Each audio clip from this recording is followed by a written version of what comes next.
ঈদকে সামনে রেখে রংপুর বিনোদন উদ্যান চিড়িয়াখানায় নতুন নতুন প্রাণী সংযোজন করা হচ্ছে। 23 মার্চ রোববার ঢাকার মিরপুর চিড়িয়াখানা থেকে রংপুরে নিয়ে আসা হয়েছিল 3.5 বছরের একটি পুরুষ জেব্রা। কদিন সঙ্গিনী ছাড়া জেব্রাটি কেমন যেন মনমরা হয়ে পড়েছিল। শনিবার দুপুরে জেব্রার নারী সঙ্গিনীকে নিয়ে আসা হয় ঢাকা চিড়িয়াখানা থেকে। সঙ্গিনী পেয়ে ভাব ভঙ্গি যেন পাল্টে যায় পুরুষ সঙ্গীটির। চিড়িয়াখানার বেষ্টনীর মধ্যে নারী জেব্রাটি রাখার পরে এই জুটি মনের আনন্দে বিচরণ করতে থাকে বেষ্টনীর ভিতরে। পবিত্র ঈদ উল ফিতরের জন্য আমাদের রংপুর চিড়িয়াখানায় নতুন কিছু প্রাণী নিয়ে এসেছি আমরা।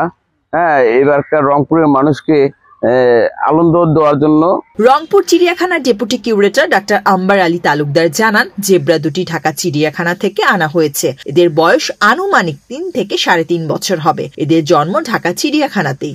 রংপুর চিড়িয়াখানায় একজোড়া জেব্রা নিয়ে আসছি বাংলাদেশ জাতীয় চিড়িয়াখানা মিরপুর ঢাকা থেকে, আর সাথে একটা অ্যারাবিয়ান হর্স এবং 3টে এমু পাখি নিয়ে আসছি।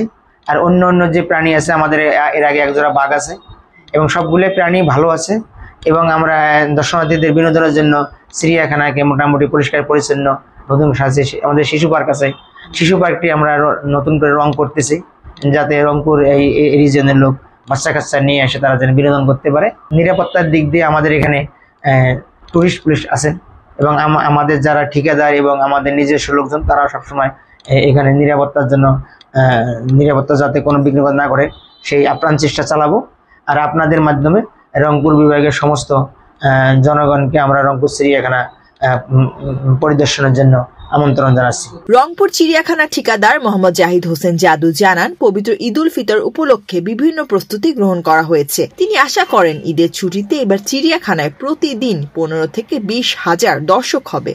নতুন অতিথিদের নিয়ে বর্তমানে রংপুর চিড়িয়াখানায় 34 প্রজাতির 266টি প্রাণী হলো। চিড়িয়াখানায় যেসব প্রাণী রয়েছে সেগুলোর মধ্যে উল্লেখযোগ্য বাঘ 2টি, সিংহ 2টি, জলহস্তী 3টি, ময়ূর 8টি, হরিণ 62টি, অজগর সাপ 2টি, ইমু 6টি, উটপাখি 1টি, বানর 9টি, কেশোয়ারি 1টি, গাধা 8টি, ঘোড়া 2টি সহ বিভিন্ন প্রজাতির পাখি উল্লেখযোগ্য। প্রয়াত জাপা চেয়ারম্যান HM এরশাদ রংপুর নগরীর হনুমানতলা এলাকার 89 সালে গড়ে তোলেন রংপুর চিড়িয়াখানাটি। এটি দর্শনার্থীদের জন্য 92 সালে খুলে দেওয়া হয়েছিল। প্রায় 21 একর জমির ওপর প্রতিষ্ঠিত এই চিড়িয়াখানাটিতে প্রতিদিন কয়েক হাজার দর্শনার্থীর সমাগম হয়।